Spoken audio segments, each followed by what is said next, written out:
اللہ عز و جل کے نبی حضرت موسیٰ علیہ السلام کے زمانے میں 10 محرم الحرام بروز ہفتہ مصر میں عید کا دن تھا۔ لوگ خوب بن سور کر ایک بڑے میدان میں لگے میلے میں شرکت کے لیے جا رہے تھے۔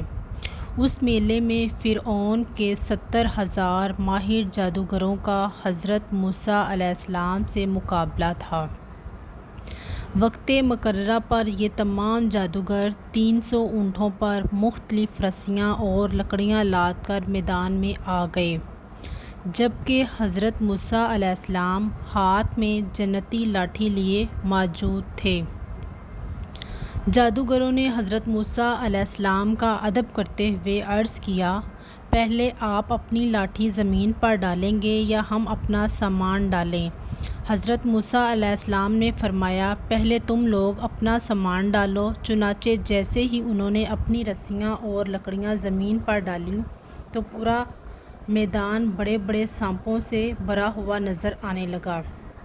یہ دیکھ کر لوگ بہت خوفزدہ ہو گئے۔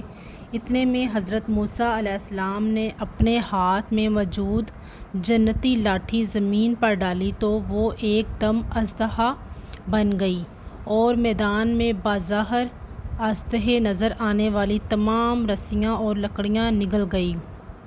پھر آپ علیہ السلام نے اسے ہاتھ میں لیا تو وہ پہلے کی طرح لاٹھی بن گئی۔ جادوگروں نے جب یہ معاملہ دیکھا تو وہ سب حضرت موسیٰ علیہ السلام پر ایمان لے آئے۔ یہ لاٹھی یعنی عصا جنتی درخت کی لکڑی سے بنا ہوا تھا۔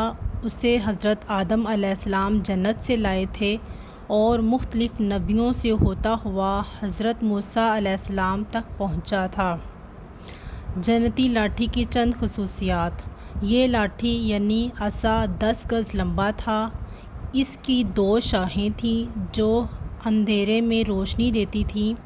یہ عصا سوتے میں پہرا دیتا تھا، ساتھ ساتھ چلا کرتا تھا، باتیں کرتا تھا، دشمنوں اور درندوں کو مارتا تھا، کنویں سے پانی نکالنے کے لیے رسی بن جاتا تھا، سامان اٹھاتا تھا، زمین میں گاڑتے تو درخت بن کر حسب خواہش پھل دیتا تھا۔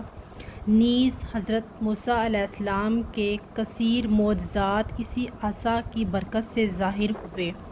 حضرت موسیٰ علیہ السلام کا ادب کرنے کی برکت سے ان جادوگروں کو ایمان کی دولت نصیب ہوئی۔ ہمیں چاہیے کہ انبیاء کرام علیہ السلام اور اولیاء کرام علیہ السلام بلکہ اسلام سے تعلق رکھنے والی ہر چیز مثلاً قرآن پاک، آب زمزم، دینی کتابوں، تسبیح وغیرہ کا ادب کریں۔